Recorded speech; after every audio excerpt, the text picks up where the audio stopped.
Demon's Souls took the world somewhat by storm, taking inspiration from Skyrim and becoming arguably the trendsetter for Soulsborne. Dark Souls would later become associated with it, in addition to difficult games in general in the eyes of some game journalists. Many games have taken clear inspiration from it though, from as mild as Hollow Knight to as thoroughly as Star Wars Jedi Fallen Order. This brings us to the subject of today's video, a Soulsborne that's themed after dystopian science fiction. Time to grab your exoskeleton and be caught outside your designated workstation as I review the Surge for PC.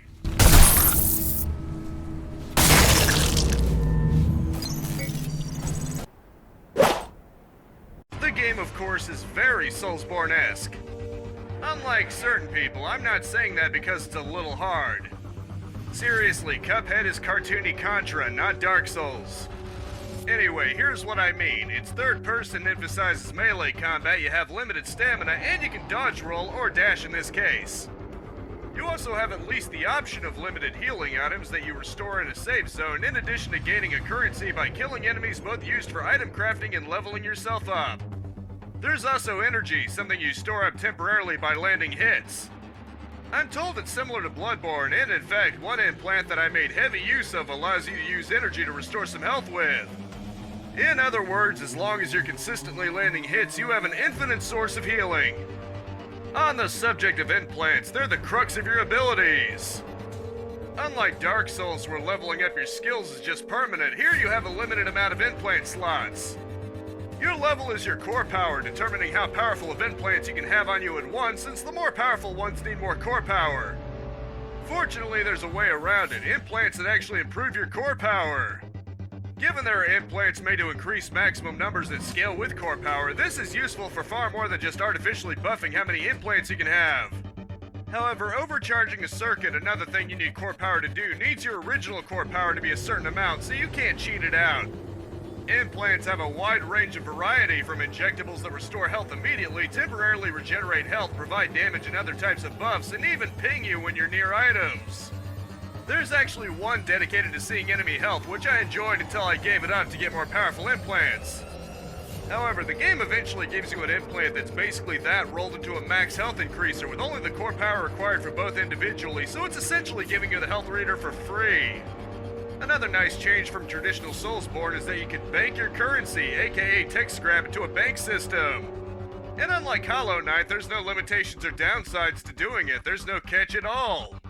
It means there really isn't a reason not to immediately use items that get you scrap, as you can immediately bank it so you never have to worry about losing it upon dying. If you die with tech scrap, you have a certain amount of time to get it back, with killing enemies added to the clock. The one real benefit to having a ton of tech scrap on you is if you use the added clock with killing enemies thing to get it above a certain amount, you actually multiply the scrap you get back above your original amount. This means if you're in an early area of the game, you could exploit it to double your tech scrap, easily getting millions of it.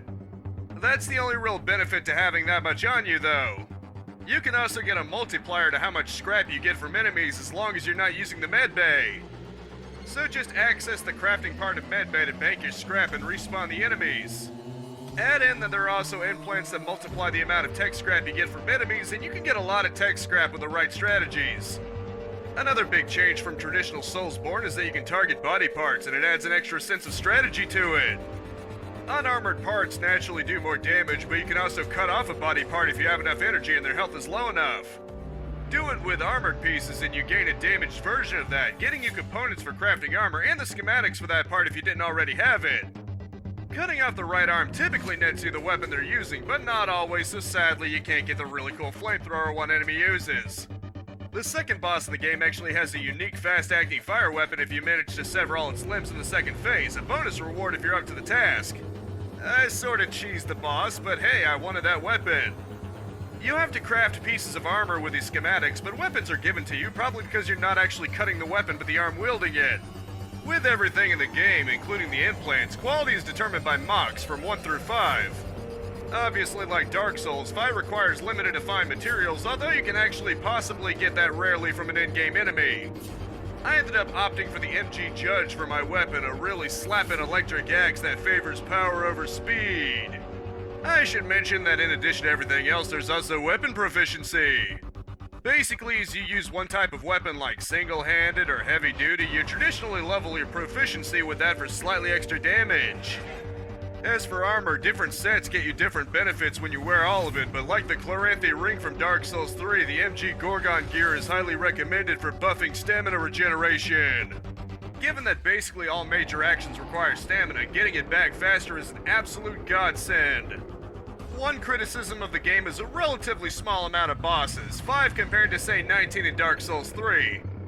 The DLCs add 2 and 3 bosses respectively, but that's still not a super high number. That being said though, no boss feels like a waste or a mere spectacle. Each one proved exceptionally challenging, especially the final boss, but none of them are truly unfair. This is probably a contradiction of me shouting it's unfair while playing, but in retrospect, no, I was just being salty. Each boss technically has identifiable patterns and a way to get around them with enough time and practice. The second to the last boss even summons the first boss on you with a twist just to serve as a distraction. Add that to the normal enemies that aren't necessarily pushovers, and you're not hurting for beefy boys who could take you out. The only spot I felt was a little easy was Creo World, and to be fair, that's because I didn't go into it as soon as it was available.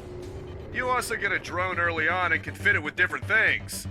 It requires energy to bring out differing amounts for different things. One neat thing is that you could give it a shield for yourself, and obviously doesn't block all damage, but it absorbs some. Think the armor in Doom. You can even get it fitted with a sort of remote key for unlocking certain things with. Speaking of unlocking, one thing I always found satisfying in Metroidvania or just games like this in general is unlocking shortcuts. Thankfully this game has that in spades. Instead of just slapping a fast travel over it and calling it a day, you end up finding multiple ways to get back to the main safe room, so you can pretty quickly go back.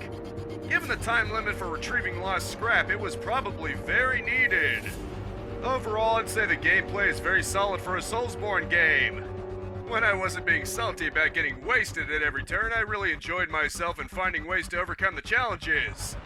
Creo World was definitely the best part of the game for me, both because it's a theme park and because it actually feels more opened up overall.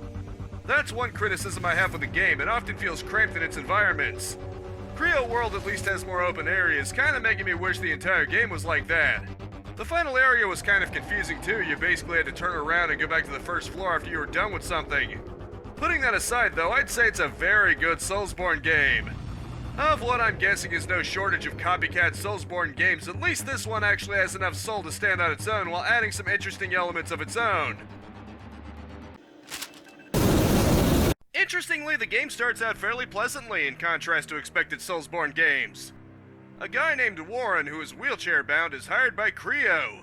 With the promise of an exoskeleton rig, he'll soon be able to walk again once the player decides whether they value speed or power. Obviously, things don't remain sunshine and rainbows for long before there's a complete blackout, and in modern day, everything went to the depths of oblivion. It becomes more like a proper Soulsborne game as Warren has to try to survive long enough to figure out what happened. Along the way, he of course finds other survivors who manage to stay alive through all this madness.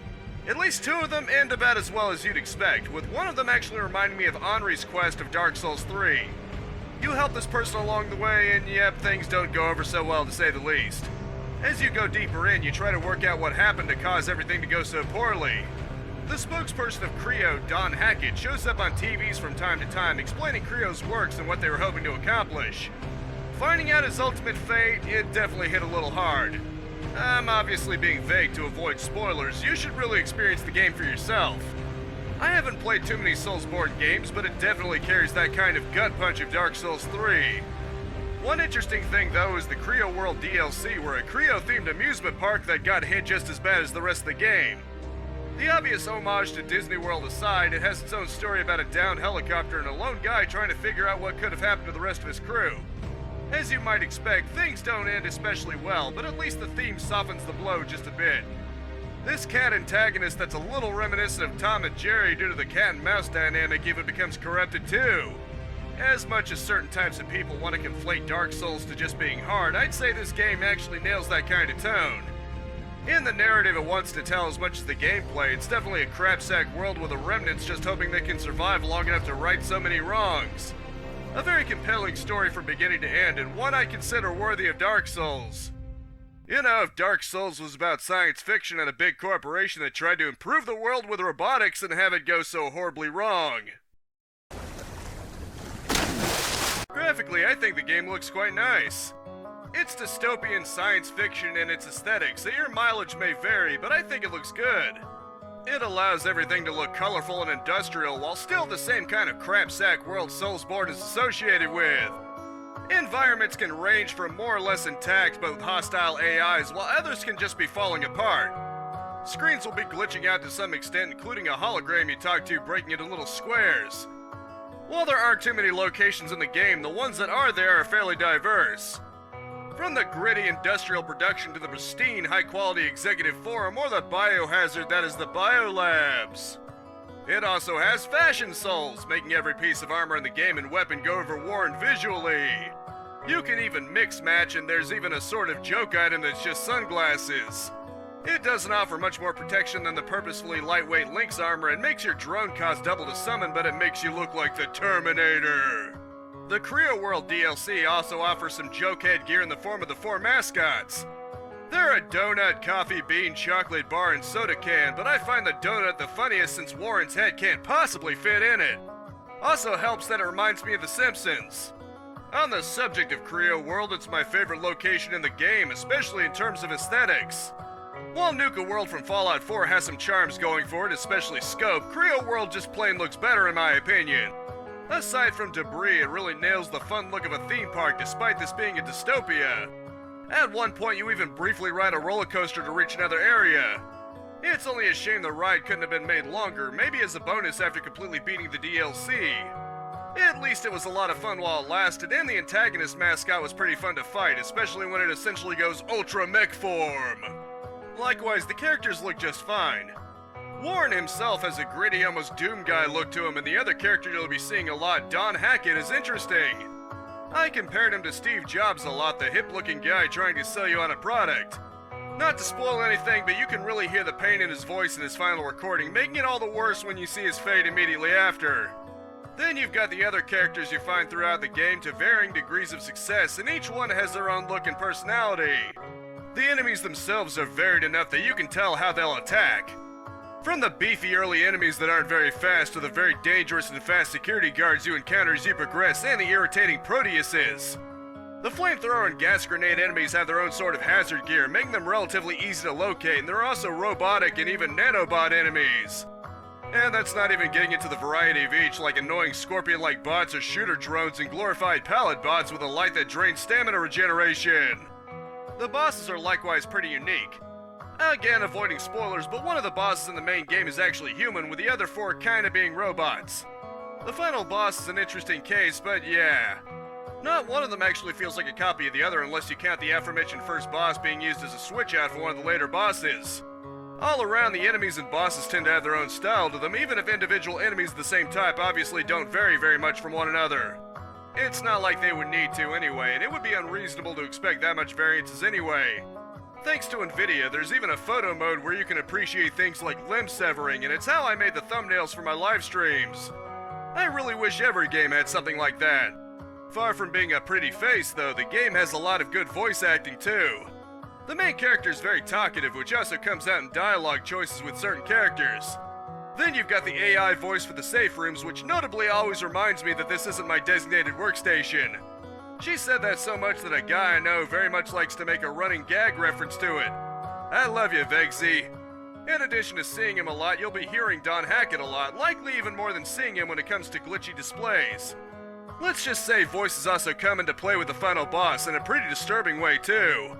The music isn't the most memorable in the world, and certainly Dark Souls 3 and others like Hollow Knight have the edge in that regard. However, there is one track that I feel stands out for the best reasons. In Medbay, a song called Prisoner by Stumful plays. With one song playing constantly in the respawn spot of a Soulsborne game, it sounds like it could get annoying fast. Thankfully, this is a very memorably good song in my opinion. In Medbay, it's muffled, but it plays very loudly and clearly in the end credits. It's a very soothing song, which may be the point since you'll probably be very angry about dying.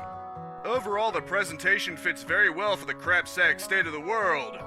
Aesthetically, I think it overall looks nicer than Dark Souls simply due to having more colors. Don't get me wrong, I love Dark Souls 3's look and it's very nicely detailed, but the colors are a lot more limited for the most part. The executive forum in Creo World flat out look gorgeous. This is matched with a very good song and some overall stellar voice acting. As a science fiction dystopia, it succeeds in looking pretty enough while still giving the impression that everything's completely gone to oblivion in a handbasket.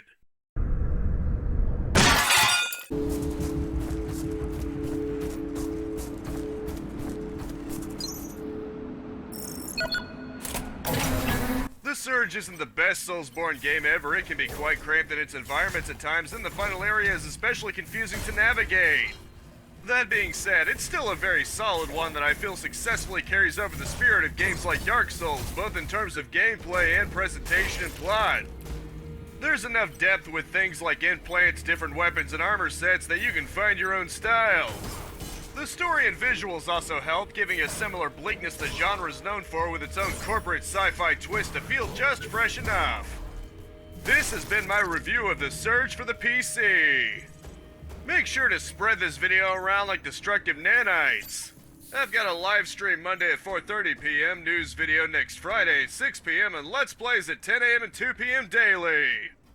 All Eastern Standard Time, but feel free to subscribe and ASE hack that bell icon if you don't want to worry about keeping track of time zones. A like and comment are always appreciated, but I just hope you genuinely enjoyed yourself. Now that is it for now. Thank you so much for tuning in with me. Capitalize on life, peace out, have a good one, and I will see you next time.